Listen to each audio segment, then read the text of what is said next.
Good evening, everyone. Thank you for joining us for our Phillips Jackson redevelopment meeting. My name is Shara Taylor. I am an urban development specialist at MDHA, and I'll let my colleagues introduce themselves. My name is Matt Loftus. I'm the Assistant Director of Urban Development here at MDHA. And I am Joe Kane, the Director of Urban Development. Welcome. Thank you for taking time out of your schedule this evening to be able to meet with us. I hope everybody can hear us. If you're not, we are trying to get some stuff in the chat, and we'll be sending some stuff to you back and forth inside the chat, and let us know if there are any questions anybody has. We are going to hopefully make this somewhat an interactive meeting.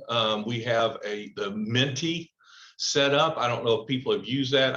It was new to me coming out of COVID. It was an interesting way to do interaction and to hear back results for people instantaneously on feedback in these type of meetings. So we're going to send you the link to that. You will see a Menti code on the top of your screen as well when questions pop up for this.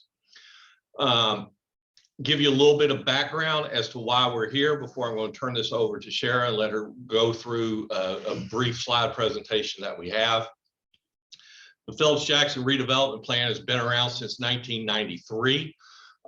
In 2019, right before COVID came in, Metro Council took a hard look at our redevelopment districts and took a look at what we've been doing and asked that MDHA go out on a regular basis and meet with individuals, property owners in the area, give them an update on what is going on, and to get feedback from them on how they think things are going on into the area. And so just to give you a little background, that's why we're here. We're working our way through all of our redevelopment districts. We are glad to be starting with Phillips Jackson. It has seen an immense amount of growth since it was created in 1993. And we're glad to be here talking to you. And Sharon, I'm going to let you get started. All right. So our agenda for tonight is to give a little bit more history on the Phillips Jackson redevelopment district, discuss the existing goals and objectives of the redevelopment plan, get some feedback from you about the future of Phillips Jackson. We'll do that through an interactive activity called Menti that Joe mentioned earlier. You go to menti.com and the code you enter is at the top of the screen. And then we'll discuss next steps after this meeting. So to get things started, just to give you a little Menti pop quiz, if you go to Menti and put in the code, you'll see this question on your screen, and you can answer, how did you hear about this meeting? It'll take a little while for it to show up on the screen, but we'll get live results from those of you who are participating. We have one.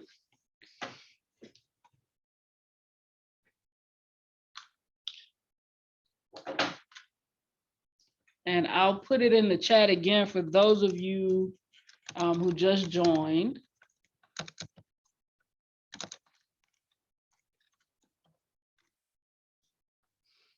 We did send out on notice for this. We did send notices. You did receive one by direct mail. We sent notices to all properties inside the redevelopment district, which totaled out to be a little over 1,500 individuals that we had sent notices to on this. So we appreciate you being here, and we hope this interaction works well. And we will, and you'll be able to answer. If you don't answer it right now, you'll still be able to answer when you click on that, and we'll be moving through and have a few more of these questions to go through. And for those of you who are on the phone, the Menti website is www.menti.com,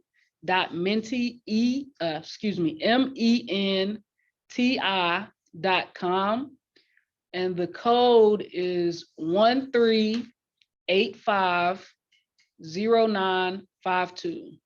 Again, that's Menti, MENTI.com, and the code is 13850952. We have a few responses.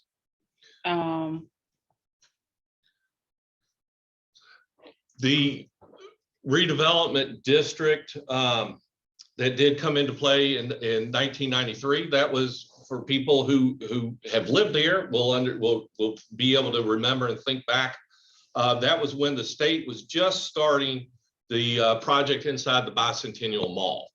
One of the first projects that we did was relocating your Kroger store that is there now on Monroe was actually located in the side of the footprint where the Bicentennial Mall is, and that was one of the first projects that came along, working with the state at that point in time. There have been a few amendments off and on over the period of time, with the latest ones working in to incorporate the ballpark into the area, as well as some other changes in base zoning and the like associated with that. All right. So the next one is, do you live, work, or own property in Phillips Jackson, or none of the above? You should see this on the Menti app too.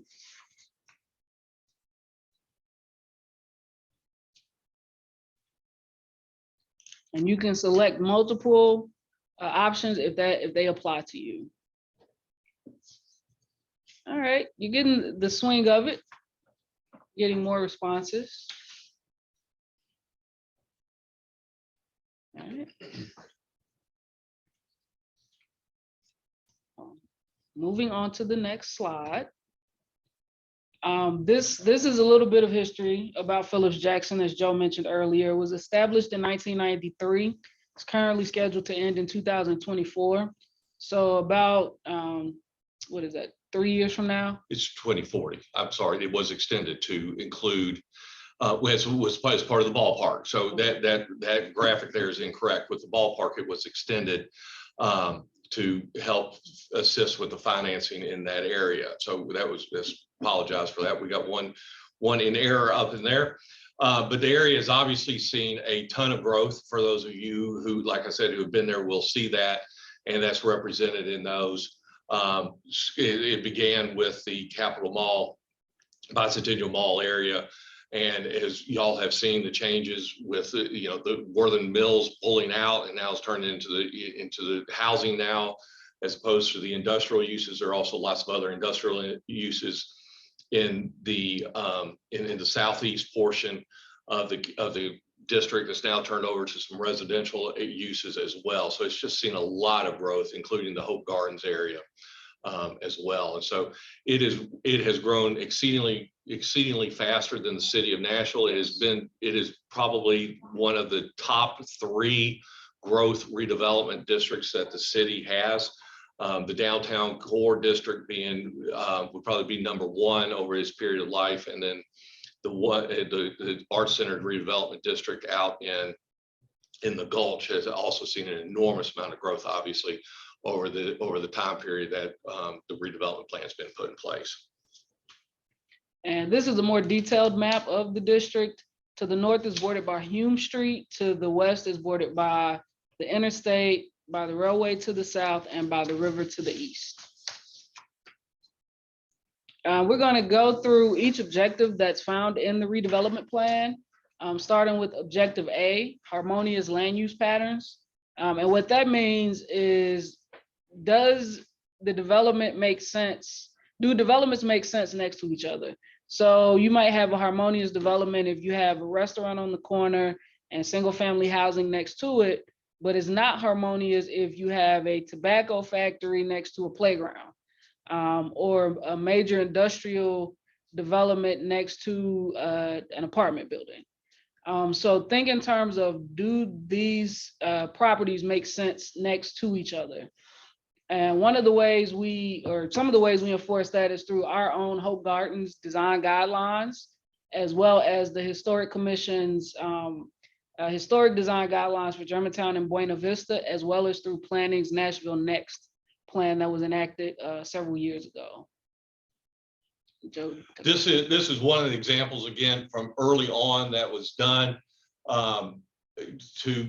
towards the harmonious land uses, and this very well could predate most people.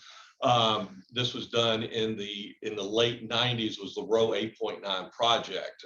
From that aerial photo, you can see those are cars sitting down there. This facility right here, right directly across from the farmers market, was a used car sales that were down in that area. It was commonly known as a tote the note type of project in there. MDHA came in, worked to assemble that property together, and created the row 8.9 project. And I think you have a slide of that one as it stands today. So that was kind of the before and the current picture today. So those are some of the efforts that we had done. And like I said, this is going back in time, catching a lot of the initial conversions of the Phillips Jackson redevelopment plan, as opposed to what we're seeing in the more recent years. And thinking about the harmonious land patterns that we just talked about, how would you rate the land use patterns in Phillips Jackson? Do you think the uses next to each other make sense? Do you think they could be a little bit more consistent, or what? Cohesive? Or do you think we've done a fairly good job with that? You can vote on Menti.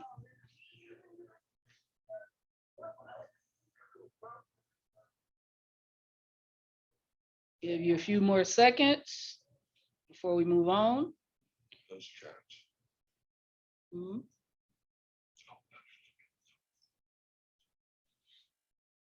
All right, we'll move on to the next slide, which is objective B, redevelopment of the project area. This is also related to the harmonious land uses. When we say non-conforming or deleterious land uses, that means that the neighborhood doesn't feel cohesive.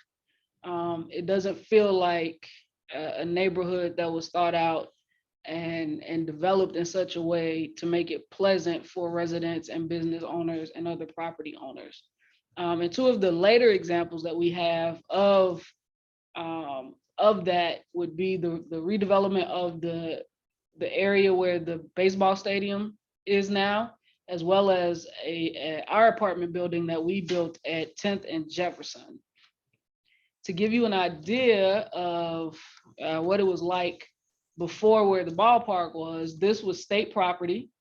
It had parking on it. It had other inactive spaces that people did not engage with.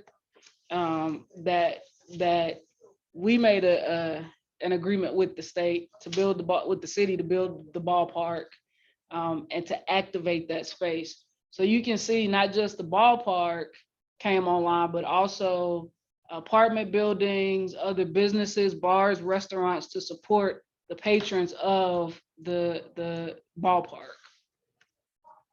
And this is a street view of the ballpark. You can see to the left, you have a bar and restaurant. To the right, you have new apartments. You see new infrastructure with the sidewalks that have been put in place just to make that area more active.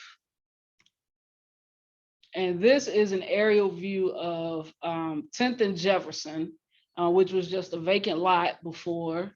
And it is now this apartment building that MDHA built with affordable units. How many units are 10th and Jefferson? There are 54 units there. 54 units in 10th and Jefferson. Includes both affordable and workforce units inside that area. It was, well, like a lot of properties in the vicinity, it suffered a bit of damage during the tornado, and it's now those have all been completed after much ado. So, but that is one of our projects for housing in the area, to bring residential back onto the actual Jefferson Street. And objective C is to eliminate substandard housing, which I think we've done in a large way there, especially in Germantown and Hope Gardens, which is where most of the housing is concentrated. Objective D, to clear and provide for redevelopment. You'll notice that a lot of these are related to making the area attractive to developers to come in and do new construction or rehabilitation of existing properties. One great example of this is the Tennessee State History Museum, which sits next to the farmers market. Here you can see it was parking lot with a grassy area around it. And now it is this building, which has activated the corner of Rosa Parks Boulevard and Jefferson Street, which was inactive before. But now you have people coming and going all the time to the museum, to the farmers market, to Bicentennial Mall, and the like. Now, based on your own experience in Phillips Jackson, how would you rate the redevelopment that is taking place there so far?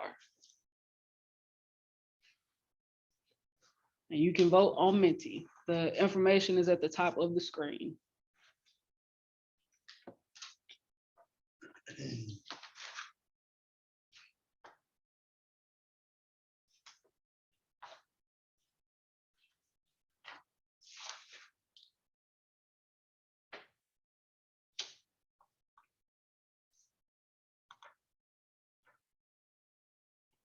Give you a couple more seconds to vote. Tell us how you feel about the redevelopment that has taken place so far in Phillips Jackson, and then we'll move on to the next slide.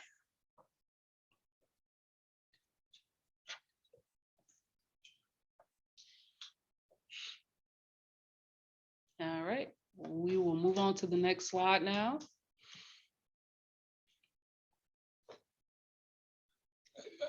I'm going to, for those of you reading what's on the screen, I am going to apologize. The language that you're seeing here that are coming up with these objectives is based mainly in state statute that allows us to create these redevelopment districts. And so you're seeing language that is somewhat antiquated. And so we're trying to put a little bit of spin onto it as to what it means so that you can understand it. And that's why we're also trying to get in with the question and answer to give you these examples of how this has been. These are not these objectives were part of the ones that were originally set in 1993 when the plan was approved. During the amendments, I don't think any of the objectives were changed. I think we did do some text amendments that just dealt with land use, but it never really went in and addressed these, which is another reason why Metro Council has asked us to come back and to talk to the community and hear their input in there. So because this is kind of language that people would say, how did you come up with that? But that's exactly where it came from, is some of the basics in our ability to create a redevelopment district. And objective E in the plan addresses having open space and parking for residents and for businesses. We enforce this through our design review committee, which is housed here at MDHA. We meet twice a month to go over any project that is taking place in Phillips Jackson. We also use our general design guidelines as well as our land use plan that's attached to the redevelopment plan. And this is an example of open space at 5th and Taylor. It is part of a larger development that includes commercial and residential properties, and it's new construction and rehabilitation. And this is on-street parking near that same development. In your opinion, does Phillips Jackson have enough open space for residents to enjoy? You can vote on Menti. Ooh, split decision. Who else? Okay. Oh, okay. You don't think you have enough open space? We'll give you a few more seconds to vote. But I think the noes have it on this one.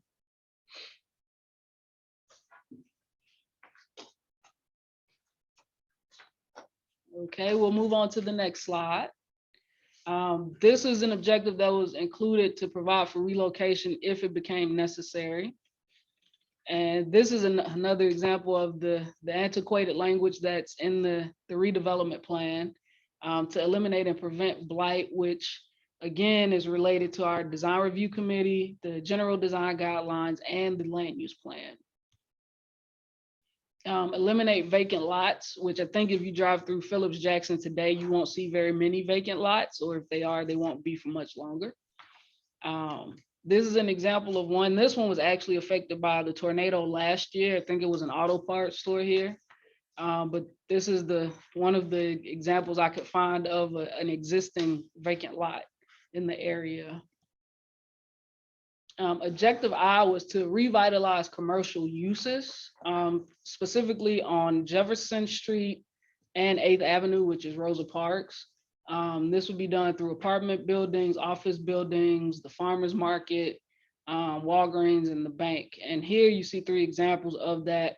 Green Fleet Bikes, which is on Jefferson Street, the farmers market, which we've discussed, and Walgreens, which is on Rosa Parks Boulevard. In your opinion, and you can type in your answers for this, what kinds of businesses are missing in Phillips Jackson? You can type in 5 options, but you can only vote once. So you can list your top 5 businesses that are missing and cast your vote that way. This is the question I've been looking forward to the most, to see what you have to say.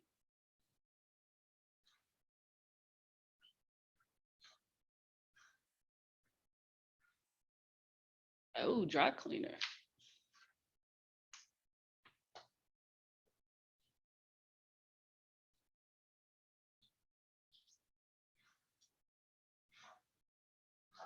What else do you have for us? We have dry cleaner so far.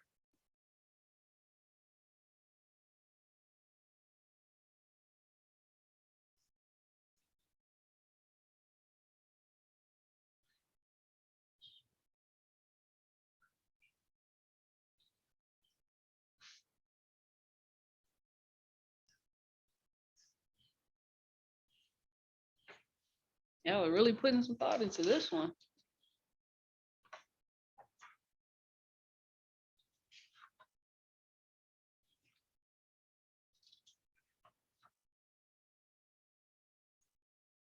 Sure, you should mention the Minty again. I think we may have someone that came on later. So Oh, yes, if you joined us later, you can vote on Minty.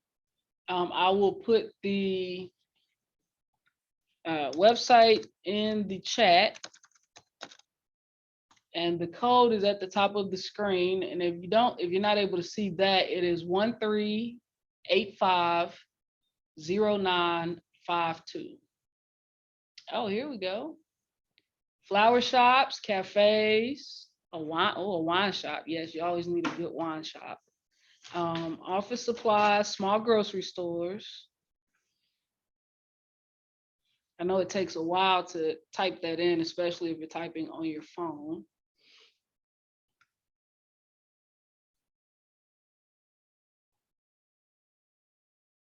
We'll give you a couple more minutes to respond, some more responses.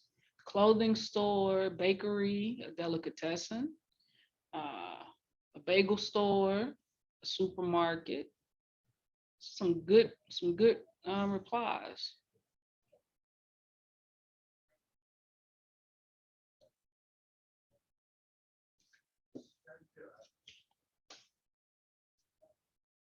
If you need more time, would you please put it in the chat and let me know? Otherwise, we're going to move on to the next slide.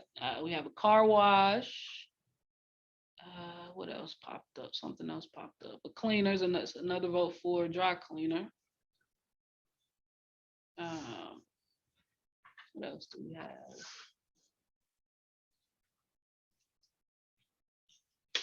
All right, these are some great ideas.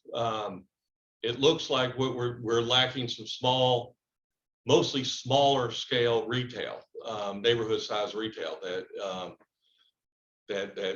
that's telling a big story for us. So We appreciate your responses here. Yes. Oh, nail salon. And I can't, a sandwich shop. All right. Thanks to everyone who voted. We're going to move on to the next slide now, which is objective J, the layout of new streets and pedestrian ways. We really want to focus here on the pedestrian ways because some of the streets are sort of set. We won't be able to make major changes to them, maybe some minor changes. But those are addressed through the major and collector street plan, which is a metro plan, the downtown code, again, along Jefferson Street, Hope Gardens, historic Germantown, and the Greenways plan. This is an example of a pedestrian-friendly intersection in Phillips Jackson. I think this is also a 5th and Taylor. But you can see we have the striping there for crossing the street. We have new sidewalks. We kind of got cut off in the picture, but we have the signage letting motorists know that there are pedestrians present. Now, would you say, in your estimation, does Phillips Jackson have pedestrian-friendly streets?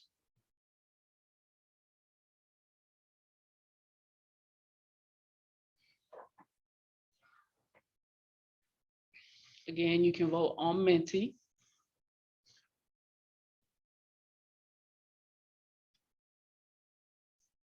Oh, this is a close one. Give you a few more seconds before we move on to the next slide.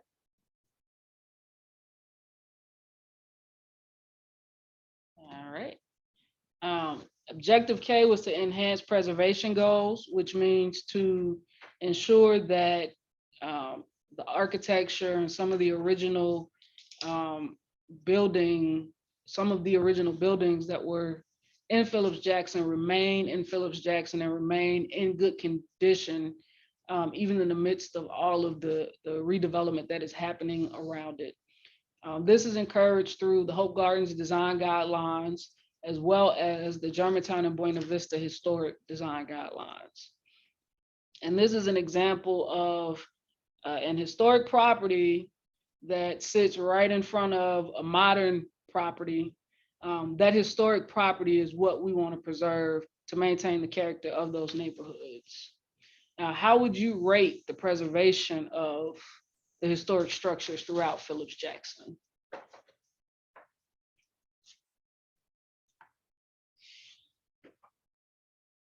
Ooh, it's another split decision.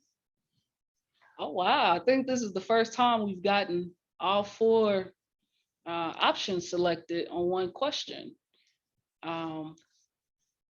Thank you for your responses. We will move. Oh, still voting. I'll give you a couple more seconds.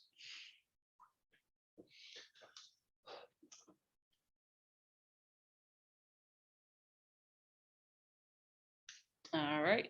Thanks, everybody.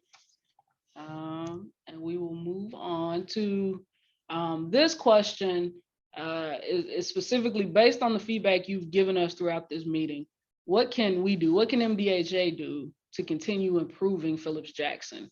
And this is another word cloud question. So you have 5 options. You can vote one time, but you need to put all 5 options in on your first vote so that we can see them.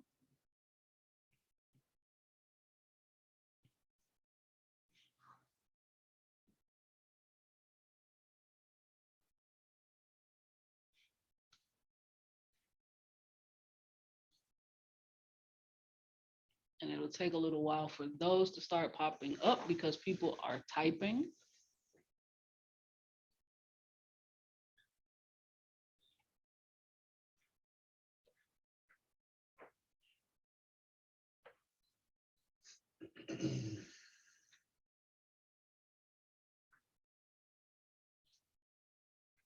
Y'all want to add anything while we wait for the results? No, we are we are approaching towards the end of our presentation here. And we know we know we're approaching dinner hour, if not sitting right in the middle of it. But we've been here for about 30 minutes. I think you have one or two more questions on this, but we may open it up for some true Q&A. We don't have I think we have a manageable size crowd in here, and be able to open up for some Q&A from you on this. We are going to be following up with another meeting on January 10th. January 10th after the holidays, and be able to feed this back. We're going to be sending out additional notices and to let people know what's going on, and be able to kind of recap what's taken place here as well. So I'll say that, and Cheryl, I'll let you go to your other questions. Okay, we'll give them a few more seconds to respond. These Okay. take longer, but so far we see more garbage receptacles, less telephone poles, reduced power lines in HG, is Hope Gardens, safer flashing crosswalks, square foot limit, replace flashing walk signal and speed bumps in the neighborhoods, I presume. We'll give you a few more seconds to respond.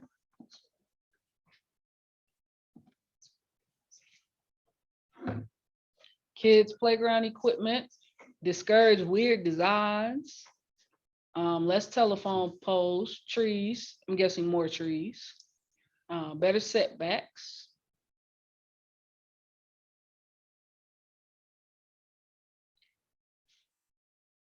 All right, sidewalks between neighborhoods, more street lights, trees, businesses need parking, fix broken street lights.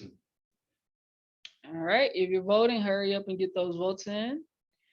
We're gonna give you a few more seconds. Let's see, what just came in? Better street crossings, more street garbage cans. These are some good suggestions. Thanks, folks. Moving on to the next slide.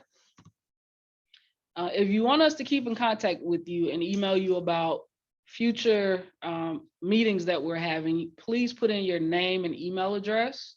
We'll be the only ones able to see your response. Nobody else on the Zoom will be able to see what you submit, but we will have that for our records. We can send you the link to our website where we upload the information from this meeting as well as for future meetings.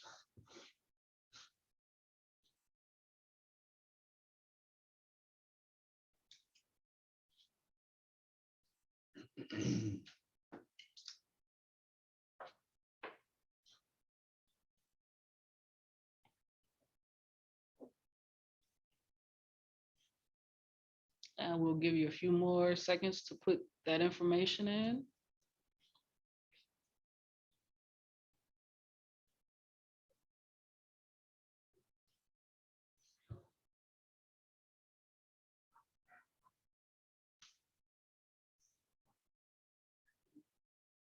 All righty, we're going to move on to the next slide now. Our next steps are, as we mentioned, the follow-up meeting will be Monday, January 10th of next year.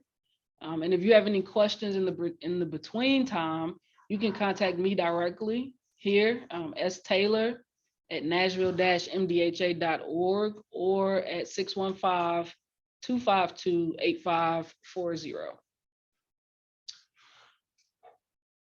Can we can you open up and we get some Q&A and maybe leave your contact information up there?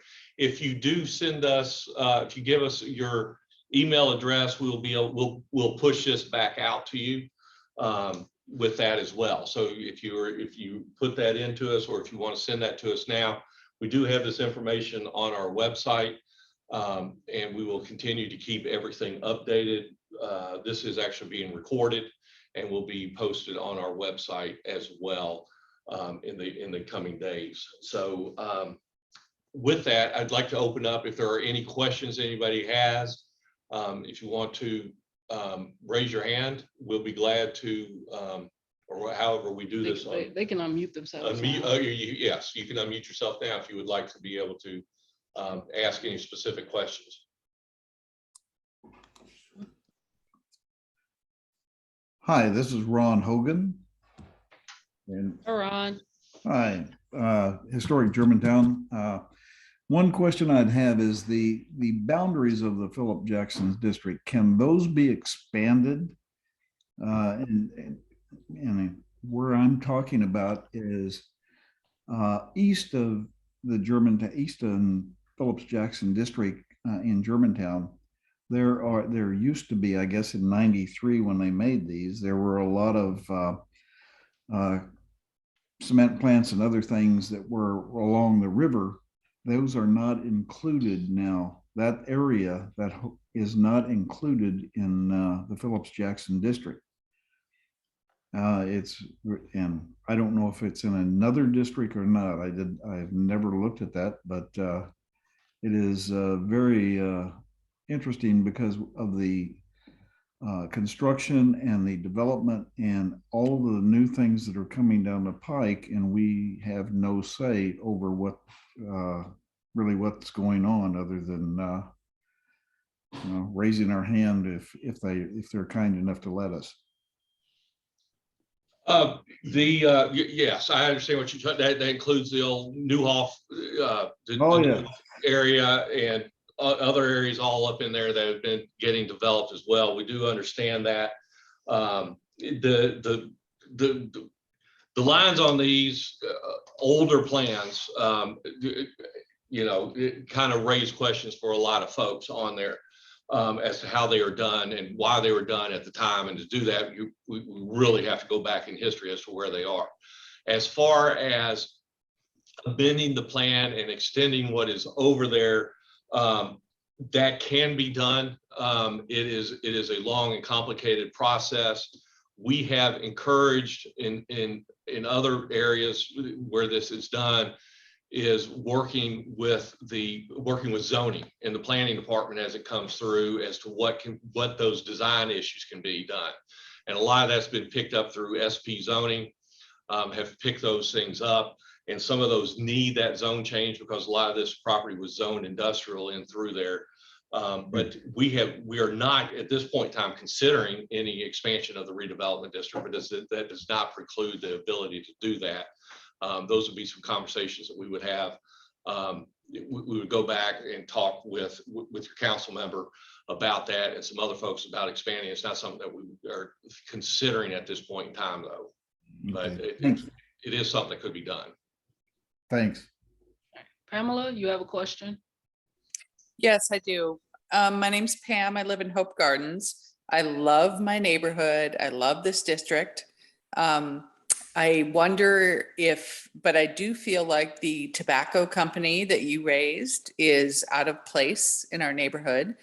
And I wonder if there is any incentives to move that and reclaim that land for more appropriate use. And then my second question is, Hope Gardens has a fair number of empty lots that I believe are still owned by MDHA. I value and appreciate the mixed housing in Hope Gardens and wonder if there are plans for developments on those empty lots. A lot of good questions. Thank you. Going back to the previous question that Ron said, the tobacco is not in the redevelopment district, neither is the Goodwill. Those are on the southern boundary, does not extend that far to pick those up. We kind of agree with you that we think that there may be pressure on those types of developments in there. It's been a few years since I've had any conversation with with the smokeless U.S. tobacco folks in there. I know they have taken lots of steps. You know, they like to be a good neighbor, or at the time they liked to be a good neighbor, but they did not have any plans on moving. Now, that said, you know, we are also seeing property values go out through the roof, as everybody knows through here. And is that going to put pressure on those type of operations being that close of proximity? So I don't have a good answer for you. But again, for us to take any control over that would be an expansion of the district, which we really don't, because those are not, while not necessarily compatible, they're also not being operated in a fashion that would be considered completely detrimental to what's going on over there, at least from my observations that I've had over there. Your question about MDHA's vacant lots, we have very few. But we do have the cluster at 10th and Jackson Street that is sitting there. We have a half a block that is assembled there across the street from Silver Sands Restaurant. We have looked at that in the past for doing some projects. We had a new executive director come on board just this fall in September. I actually drove him by the site last week to show him about it and its potential. And so he is looking at all those. I do think you will see us doing some more development in the area, because it is one that we have held on to. But most of our properties have been developed on, but it is something that we're looking at in the future. And yes, we do. Thank you for saying how much you appreciate the mixed income. That is one thing. That was one of the goals when we started with the Phillips Jackson Redevelopment District, and our intent to try and stabilize the Hope Gardens neighborhood that was at that time had the potential to become much more industrial, and see those uses expanded, and we were able to lock that down. So thank you for your comment. Any other questions? Well, again, we'd like to thank you. We got out of here in 45 minutes. I hope that wasn't too long for you. I appreciate what's going on. We do appreciate your input in there. We are going to be passing the notes along. We do not have really great contacts with neighborhood associations out in the area, so feel free to pass that along to folks. Our mailing list was predominantly with property owners and did not necessarily pick up rental tenants in the area that may be very active in neighborhood associations, but you know, are just not the property owner there, and they may not have gotten the notice. So please feel free to pass on these notices and this information as to what was going on. And we certainly look forward to getting back with you in January. So with that, I do appreciate your time, and we will certainly talk to you next year. I hope you have a very wonderful holiday season, and we will talk to you back in December.